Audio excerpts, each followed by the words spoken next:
Swati Maliwal case में आज अरविंद केजरीवाल के माता पिता से पूछताछ करेगी दिल्ली पुलिस। पत्नी सुनीता केजरीवाल से भी हो सकते हैं सवाल।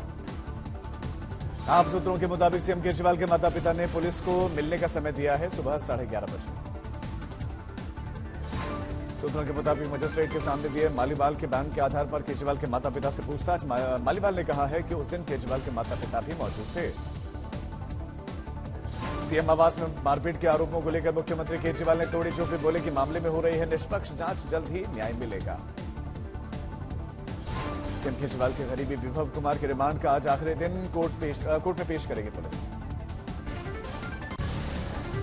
आप सांसद संजय सिंह ने भी सवाल जवाब को लेकर किया हमला, बोले कि बूढ़े और बीमार मां बाप को तंग करना कायरता है।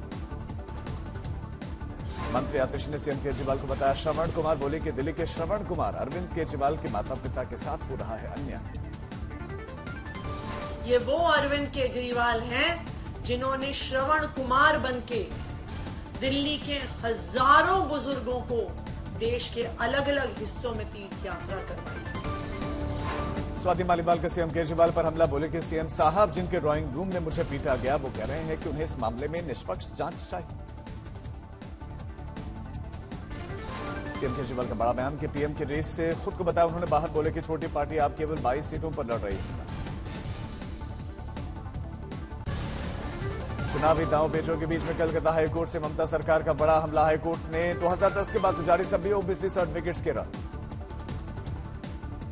सीएम ममता बनर्जी ने हाईकोर्ट के फैसले को मानने से किया इनकार, सुप्रीम कोर्ट का रुख कर सकती हैं ममता।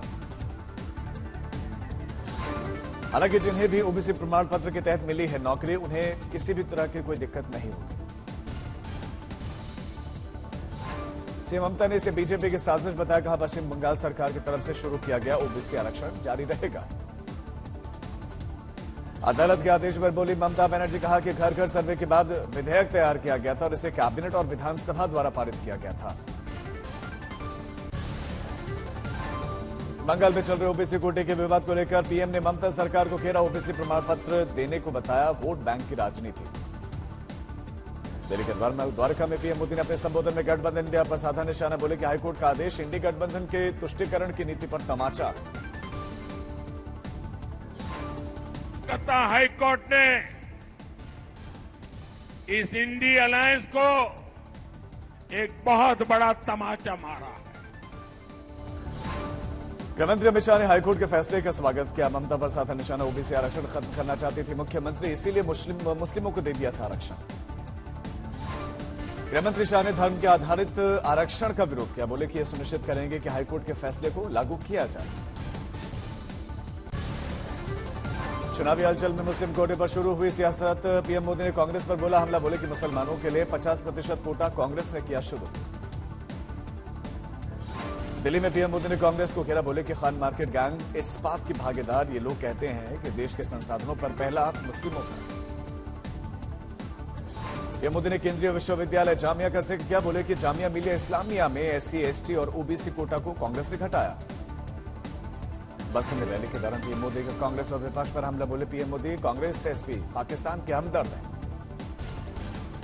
पीएम मोदी ने एक बार फिर से दो शहजादों की फिल्म का किया जिक्र, बोले कि एसपी और कांग्रेस के दो शहजादों की फ्लॉप फिल्म बार बार रिलीज होने से मैं हैरान। पंचकुला में राहुल गांधी का बड़ा कबूलनामा, कहा कि बचपन से ही मैंने सिस्टम को अंदर से देखा है, निचले तबके के साथ हमेशा से होता रहा है भयंकर अन्याय। राहुल पर दिल्ली की रैली में पीएम मोदी का तंज, कहा कि कांग्रेस के शहजादे ने एक बहुत बड़ा सच किया स्वीकार।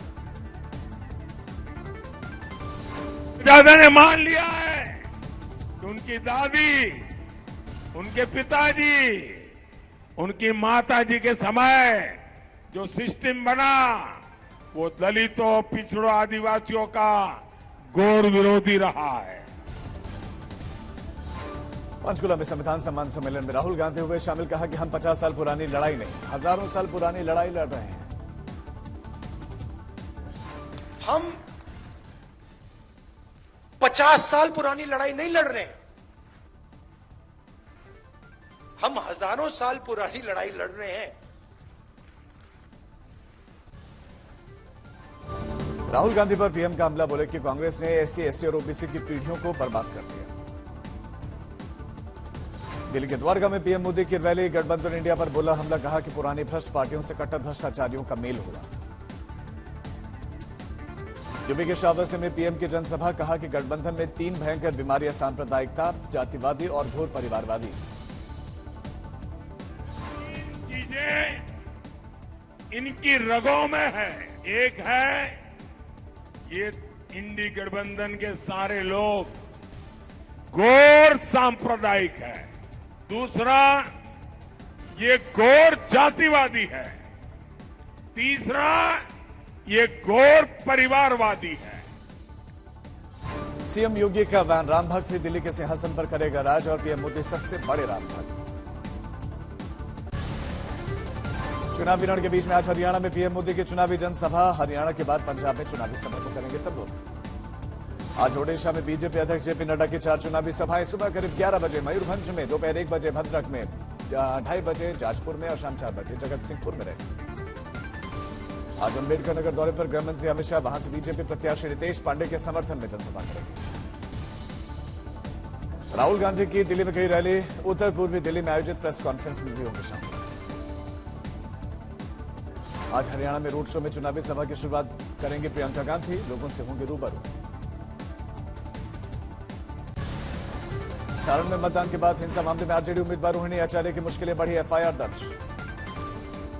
राज्य में प्रियंका गांधी का अनोखा अंदाज दिखा, आदिवासी महिलाओं के साथ में झूमते दिखी प्रियंका। बीजेपी ने केजरीवाल सरकार को बिजली पर घेरा, बोले कि दिल्ली में बिजली ढांचे में सुधार में अरविंद केजरीवाल सरकार की भूमिका नहीं है। हरियाणा में उत्तराखंड के सीएम धामी का ताबड़तोड़ प्रचार, गठबंधन के नेताओं पर साधा निशाना। और पंजाब में अलग अलग और एक दूसरे को गालियां दे रहे, ये कहावत है। ऐसा कोई सगा नहीं जिनको इन्होंने ठगा नहीं, ये आपस में एक दूसरे को ठग रहे हैं। पुणे केस में नाबालिग आरोपी के पिता विशाल अग्रवाल पर कानूनी शिकंजा, 24 मई तक पुलिस रिमांड पर कोर्ट ने भेजा। Pune hit and run case में नाबालिग आरोपी के गिरफ्तार पिता की पुलिस वैन पर लोगों ने फेंकी स्याही, जिला कोर्ट में पेशी हुई थी। पुणे केस पर सियासत भी तेज, उद्धव गुट के कार्यकर्ताओं ने यदवदा जेल के बाहर किया विरोध प्रदर्शन, जमकर नारेबाजी। पुणे में अवैध पब के खिलाफ भी तेज हुई कार्रवाई, बुलडोजर से 2 बार किया गया जमींदोज। कोलकाता में हुई बारिश के चलते मौसम अब खुशनुमा, बारिश के बीच में मस्ती करने दिखे लोग। तमिलनाडु के करूर में बारिश के चलते बाढ़ जैसे हालात, कई घरों में घुसा बारिश का पानी। चेन्नई में बदला मौसम का मिजाज, कई जगहों पर बारिश। केरल के एर्नाकुलम में जमकर बारिश, सड़कें बनी लेकिन ताला। महाराष्ट्र के वाशिम में भारी बारिश के चलते नुकसान, कई जगहों पर पेड़ गिरे। दिल्ली के खान मार्केट में मैन विद मिशन 2047 पुस्तक का वितरण किया गया, पुस्तक को लेने के लिए भारी भीड़ दिखी। दिल्ली में विकसित भारत 2047 पर कार्यक्रम का आयोजन, विदेश मंत्री एस जयशंकर शामिल। बिहार के बोधगया पहुंचे एमपी के सीएम मोहन यादव, परिवार के साथ में विधि विधान से पूजा की। गाजीपुर के कसीमाबाद में भव्य रामकथा का आयोजन, कथा के बाद से भक्तों से रूबरू हुए गोपाला जी महाराज। उदयपुर में वैशाख पूर्णिमा के मौके पर श्री लक्ष्मीनाथ मंदिर में 494वां विराट महोत्सव का आयोजन। आगरा के सिंधी बाजार टेक्सटाइल मार्केट में भीषण आग से लग मचा कोहराम, लाखों का माल जलकर था। आग लगने से मची अफरा तफरी, आसपास की दुकानों को करवाया गया खाली। पंजाब के फाजिलका में 1.5 किलो अफीम समेत 3 स्मगलर चले पुलिस के हाथे, 2 अलग अलग जगहों पर नाकेबंदी की गई थी। कानपुर के ग्रीन पार्क स्टेडियम चौराहा पर खड़ी कार में कई दिनों पुरानी एक लाश मिली, पहचान करने में जुटी है पुलिस। समस्तीपुर रेल मंडल के बैरिकेड यात्रियों ने जो है बे टिकट यात्रियों से एक दिन में वसूले गए 57 लाख रुपए, पकड़े गए बिना टिकट यात्रा कर रहे। राजस्थान के सुजानगढ़ में एक कैफे सेंटर पर पुलिस की कार्रवाई, अनैतिक काम यहां चल रहे थे। दिल्ली के द्वारका में एक मॉल में लगी आग, कई दुकानों को पहुंचा नुकसान। राजस्थान के बूंदी में डाकघर में जमा खाता धारकों के रुपयों को उड़ा ले गया पोस्ट ऑफिस स्टाफ, करीब 1,53 लाख रुपए का गबन हुआ। अलवर में लक्ष्मीगढ़ में मामा ने भांजी के साथ किया दुष्कर्म, अदालत ने आरोपी को सुनाई 20 साल की सजा। धौलपुर में 3 राज्यों के मोस्ट वांटेड 1,05,000 रुपए के नामी डकैत धर्मेंद्र उर्फ लुक्का का पुलिस ने निकाला जुलूस। हनुमानगढ़ में दोस्त को जान से मारने की नीयत से हमला करने वाले उसी के 3 दोस्त अब गिरफ्तार। नासिक में भवाली में डैम में दर्दनाक हादसा, डूबने से 5 लोगों की मौत। देवघर में अवैध शराब की खरीद बिक्री मामले में पुलिस को मिली कामयाबी, बड़ी मात्रा में अंग्रेजी शराब के साथ 2 अपराधी गिरफ्तार। कानपुर में सड़क पार कर रही 5 महिलाओं को तेज रफ्तार इको वैन ने मारी टक्कर, 4 महिलाओं की मौत। कानपुर में महाराजपुर हाईवे पर आम से लदा हुआ पिकअप ट्रक पलट गया, 1 शख्स घायल। उधम सिंह नगर में रुद्रपुर इलाके में घर में सो रही बच्ची चोरी कर ली गई, आरोपी को पुलिस ने पकड़ लिया। मुजफ्फरनगर में सीआरपीएफ जवान ने अपनी लाइसेंसी पिस्टल से खुद को मारी गोली, परिवार में मातम।